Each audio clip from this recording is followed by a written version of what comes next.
Ladies and gentlemen, welcome to Mordheim, City of the Damned, and a trip on my train of thought. Take a seat and enjoy the ride over the hills of broken dreams and hopes, through the deeps of misunderstanding to the paradise of enlightenment and success. We all want to be healthy and alive, except the Chaos guys maybe, but in the City of Death, how do we do that? Besides from taking the right missions with the right deployment, we must act at the fact that the enemy warbase will always be the same number as we are and at least as strong as we, most times even stronger. And in the beginning, luck is our ally, as our Warband leaks skill and equipment. With that in mind, we must all recognize that while in the beginning hitting hard first helps, pure firepower or melee power will not save the day in the end. We must avoid to get hit in the first place. Dodge, some say parry, but both are on their way to the death pile. Dodge and parry will only work if you're in the right stance and if your enemy is not skilled or brutal enough to ignore the stance or reduce its chance of success. Neither will save you in the endgame. Now you say, shoot them first! But even that would mean having all your members on Overwatch with high damage weapons like pistols and handguns. Furthermore, it would mean that if your team fails to kill the attacker, you will be in melee armed with a gun. The outcome would not be to your benefit. High Hochland rifles and range? Yes. Wield the Witch Hunter Warband and get enough reputation on the smuggler's market to recruit marksmen, and you can have that. An entire warband composed of people who can wear Hochland rifles. Does the word city fighting ring a bell? Yes, they're open spaces, but they're not guaranteed. Melee, however, is one way or the other. Short bows in masses and with many shots a turn, Chaos is your candidate, but then again, it will not do much damage, and even if you crit a lot, mutations for your mutants will ruin your character planning, and story missions where you have to fight inside doors will be your doom. Yes, we want ranged weapons on every member for the possibility to shoot demons that can climb, or impressives in story missions that can enter buildings, but range is not our primary objective. Magic is your enemy.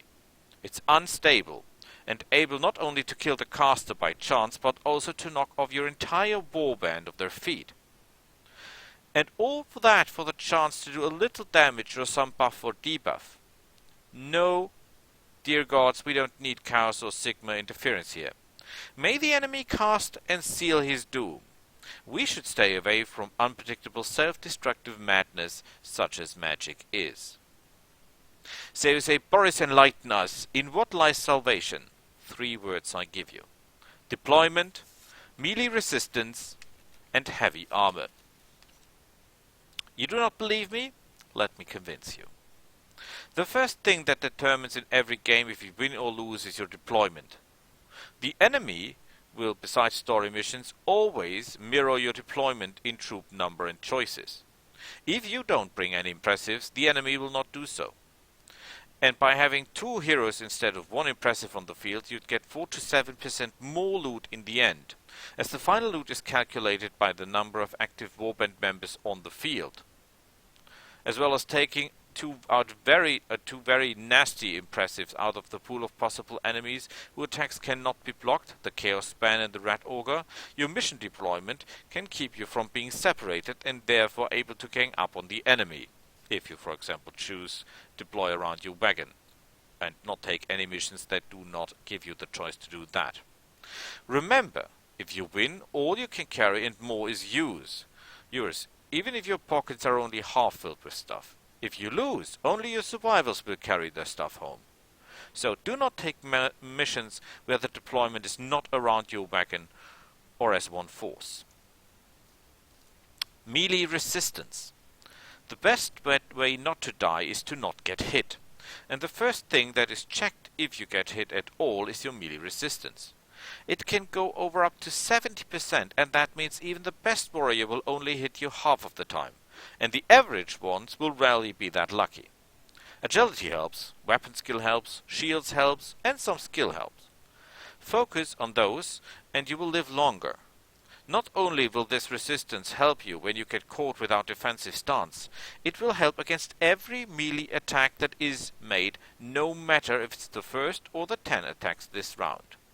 Well, except if you're critted. When you're stunned, then you're hit automatically.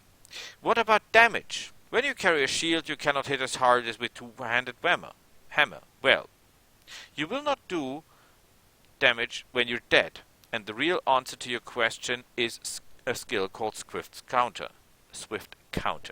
That will allow you or even your henchman to strike up to 5 times a turn. And that's a hell of a lot of damage and a hell of a lot of critical chances. Heavy armor. If all fails and you're hit and you cannot parry or block or dodge or whatever, steel will not fail you. Cloth will help you to dodge.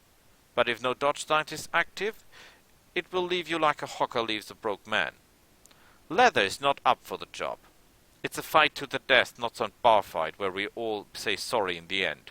Heavy armor will reduce the damage to more than a half if all goes well, and even if not, it will most likely still take a portion of the pain.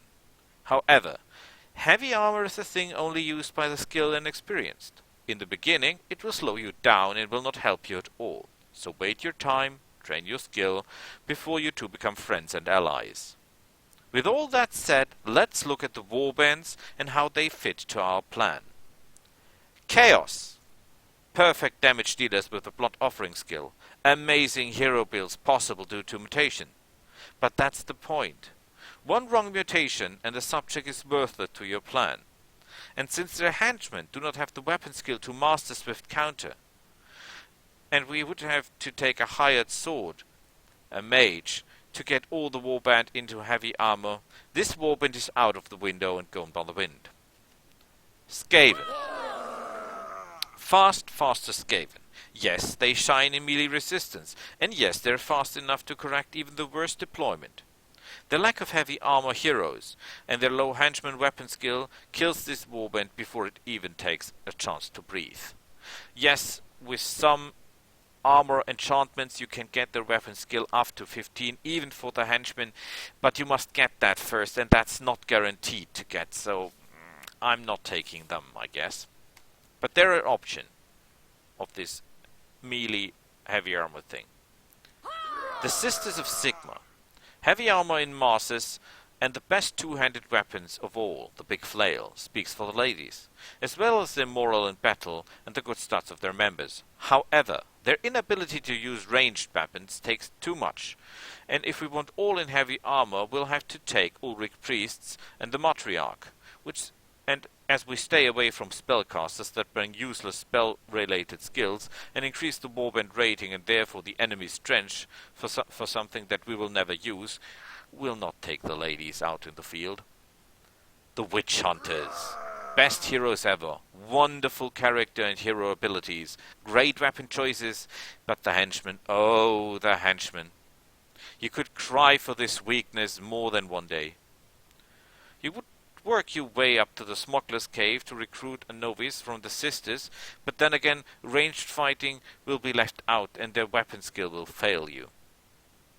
And so, we leave these bad-ass looking heart stealers on their way, since their henchmen cannot wear heavy armor, and, well, they don't have the weapon skill for Swift Counter as well. The Human Mercs, our last hope and stop. Ranged weapons? Oh yes. Pistols hit hard, and they're quick reload even for the henchmen. And you get handguns, and you get Hochland rifles, all you want. Heavy armor is no problem for the warband. They can field a warband entirely geared up with heavy armor without taking any heavy swords. They can have the captain, the young blood, the champion, and the warriors, all in heavy armor. Weapon skill 15, oh yes, except for the young blood, but nothing a book of weapon skill could not cure, and you only need to get 2 of these books for your 2 young bloods, and you get those 2 books through the Smuggler's Cave missions. So, these are the only guys that can take heavy armor and all the guys can have swift counter if you have the right books. You can do the same with the henchmen of the other warbands, but you will not get enough books to actually get that going, or you will hardly get enough books to get that going. And here we stop our train and look at the path we have taken so far. Weapon skill, heavy armored, shields and swords, swift counters and pistols are on the horizon, and I'll ask you all to come along and see them become great. Our chosen ones. Our black shields, how our human mercenary warband will be called. I hope you watch them, I hope you enjoy them, and I hope that my plan will work out as I think it is. See you all next time with the warband, the Black Shields. Bye.